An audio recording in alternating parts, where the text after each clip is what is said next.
जीत गया बिंदु, डर गया हिंदू और जीत गया बिंदु, लेकिन उसके बाद हो गया झंडू। ये कंडीशन है, बिंदु को जिता दिया हिंदू, लेकिन बिंदु हो गया झंडू।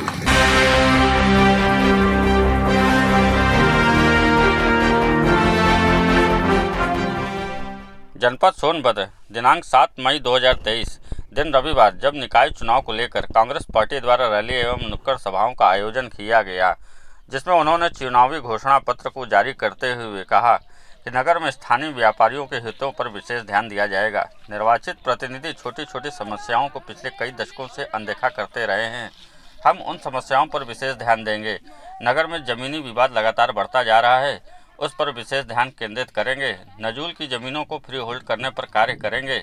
इसके लिए व्यापारियों के प्रतिनिधि मंडलों के साथ बैठकर समाधान करने की हमारी प्रथम प्राथमिकता होगी। नगर में सिटी अस्पताल हमारी प्रथम प्राथमिकताओं में से एक होगी। जिला अस्पताल दूर एवं संसाधनों की खासी कमी होने के कारण जिला अस्पताल में प्राथमिक उपचार के बाद अक्सर मरीजों को वाराणसी के लिए रेफर कर दिया जाता है तथा एक गरीब जनता जब तक साधन की व्यवस्था कर वाराणसी पहुंचता है, तब तक रास्ते में ही अक्सर मरीज की मृत्यु हो जाती है। ऐसी स्थिति से निपटने के लिए नगर में ही सिटी अस्पताल की व्यवस्था की जाएगी, जिससे कि लोगों को ऐसी चुनौतियों का सामना ना करना पड़े तथा नगर में ही समुचित इलाज की व्यवस्था हो सके। नगर में आसपास के गांव से आने वाली महिलाओं के लिए टॉयलेट की स्थिति बहुत दयनीय है, उस पर विशेष ध्यान दिया जाएगा। जल आपूर्ति का स्तर इतना खराब एवं दयनीय है कि पीने का पानी गंदा आता है, उसकी गुणवत्ता पर विशेष बल दिया जाएगा, जिससे कि लोगों को पीने के लिए स्वच्छ जल मुहैया हो सके। आदि बुनियादी और महत्वपूर्ण कार्यों पर हमारी विशेष नज़र रहेगी, जिससे कि नगर की जनता चुनौतीपूर्ण जिंदगी की बजाय एक खुशहाल जिंदगी रह बसर कर सके।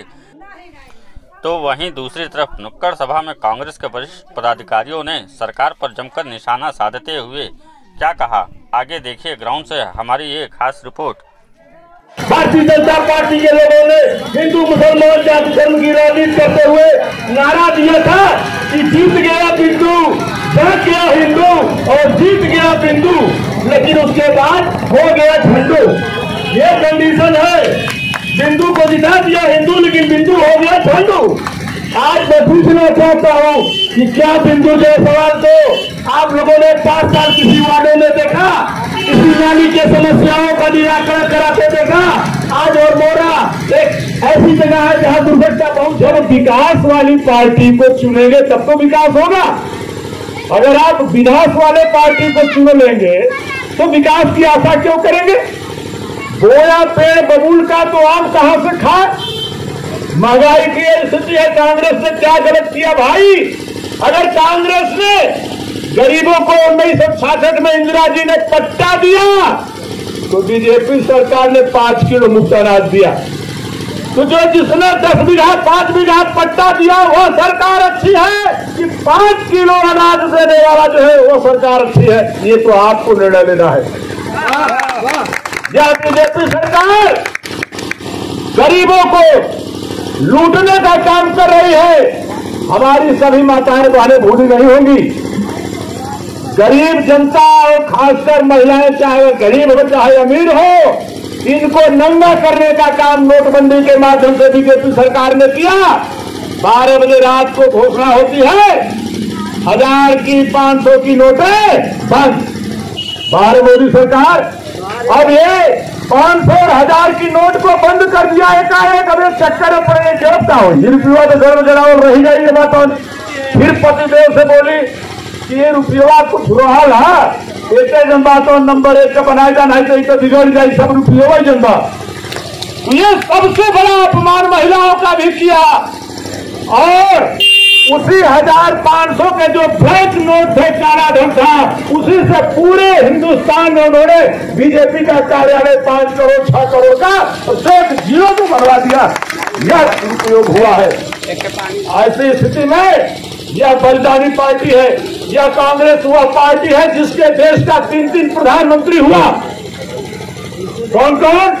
जवाहरलाल नेहरू, इंदिरा गांधी और राजीव गांधी, 3 प्रधानमंत्री जिसके घर से हुए, उनका आज तक पूरे हिंदुस्तान में एक घर नहीं है जहां लोग प्रधान बन जाते हैं, तो अट्टालिका कन्या रखती है, मुख्यमंत्री बन जाते हैं, तो राजधानी से लेकर के कई राजधानी में उनके घर हो जाते हैं। और यह हिंदुस्तान का यह वह पार्टी है जो देश को बनाने का काम किया है, कभी बिगाड़ने का काम नहीं किया है। हंसते हंसते गोली खा लिया है, वो इंदिरा जी प्रमाण है। ऐसे शहीदी पार्टी के प्रत्याशी है उषा देवी। यहाँ दो विचारधाराओं की लड़ाई चल रही है। एक विचारधारा है सेवा की, जो कांग्रेस हमेशा से करती आई है। एक विचारधारा है शासक की, जो केवल शासन करना जानते हैं। उनको किसी तरह सत्ता को हथियाना है, चाहे आपको दारू देना हो, चाहे आपको साड़ी देना हो, चाहे आपको पैसा बांटना हो, वो किसी तरह सत्ता को अपने हाथ में लेना चाहते हैं।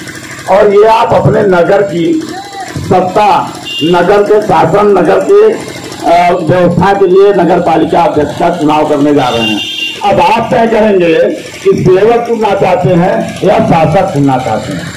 शासक चुना जाएगा तो आपको किसी तरह आपका वोट लेना है और उसके बाद 5 साल तक आपका शोषण करना है। कि सारे देश में, इस हमारे पूरे देश के भूभाग पर नफरती चीजें पैदा की जा रही हैं। शासन को चलाने के लिए आपका ईवीएम लूटा जा रहा है, आपको वोट देने से मना किया जा रहा है, आपको तरह तरह के लुभावने वादे करके आपको झूठे जंजाल में फंसाया जा रहा है। मैं यहाँ की जनता से आज्ञापूर्वक निवेदन करना चाहता हूँ कि इन झूठे लोगों को पहचानिए, इनके झांसे से बचिए। ये लोग मदारी टाइप के लोग हैं, आपको डमरू बजा के जनता दिखाएंगे, उसके बाद आपके जेब का सारा पैसा आपसे लेके जाएंगे। और यही उनका चाल है, यही चरित्र है। देश में वो जबरदस्ती शासन किए हुए हैं। आप सभी को इस चुनाव को बहुत गंभीरता से लेना पड़ेगा, क्योंकि 1 साल से आप नगर पालिका परिषद के, इस सोनभद्र नगर पालिका परिषद के भूभाग में आप सम्मिलित हुए हैं। अगर यहाँ की जनता नगर पालिका परिषद से कोई एक काम बता दे, यहाँ की झाड़ू लगी हो या कोई नगर पालिका परिषद का कर्मचारी आया हो, तो मैं अपनी बात को यही वापस ले लूंगा। ये लोग ऐसे लोग हैं कि आपके गांव को नगर पालिका में जोड़ा गया है, आपके हर घर से नगर पालिका का टैक्स लिया जाएगा। और जब से ये भारतीय जनता पार्टी की सरकार उत्तर प्रदेश में आई है, नगर पालिका हाउस टैक्स 4 गुना बढ़ा दिया गया है। जो आदमी 50 रुपया टैक्स देता था, वो आदमी इस समय 2-2 हजार रुपया टैक्स दे रहा है। भारतीय जनता पार्टी का चेयरमैन था। किसी भी क्षेत्र में आप उठा के आज 25 सीटें, लेकिन 25 के 25 वार्ड में आप देखेंगे तो 5 साल के कार्यकाल में कभी अपने वार्ड के क्षेत्र में दौरा करने आपका चेयरमैन आपके पास कभी नहीं आया। आज 3 दिन के लिए, आज 4 दिन का चुनाव है, तमाम लोग आपके पास आएंगे, तमाम बीजेपी के लोग आएंगे, सपा के लोग आएंगे, झूठे झूठे वादा करके आपसे वोट हथियाने का पूरा प्रयास करेंगे। लेकिन आपको सोचना और समझना है कि 11 तारीख को पहले खाना में हमारी नगर पालिका परिषद की प्रत्याशी आदरणीय उषा देवी जी को भारी से भारी मतों से विजयी बनाने का काम करें। दोस्तों, कि आने वाले समय में मैं विश्वास दिला देना चाहता हूँ कि उषा देवी जी आपके साथ कंधा से कंधा या पहली बार नहीं आई है। जब आपकी जरूरत होगी, आपके एक आवाज पे आपके साथ कंधे से कंधा मिलाकर चलने के लिए तैयार है। जय हिंद, जय भारत, जय कांग्रेस। सारी व्यवस्थाएं जिसमें जो आवश्यक आवश्यकताएं रही हो, चाहे वो वृद्धा पेंशन रही हो, चाहे वो राशन का रहा हो, चाहे आम जनमानस को आवास का रहा हो, शौचालय का रहा हो, सर्व शिक्षा अभियान, बच्चों के लिए पढ़ाई की व्यवस्था रही हो, मिड डे मील की व्यवस्था रही हो, यह सारी व्यवस्थाओं को व्यवस्थित करने का काम अगर किसी पार्टी ने किया था तो कांग्रेस पार्टी ने किया था। लेकिन बेचने का काम किसने किया और बनाने का काम किसने किया, यह आपको तय करना होगा। बस इन्हीं शब्दों के साथ मैं अपनी बाणी को विराम देना चाहता हूं। धन्यवाद। जय हिंद, जय राष्ट्र, जय कांग्रेस।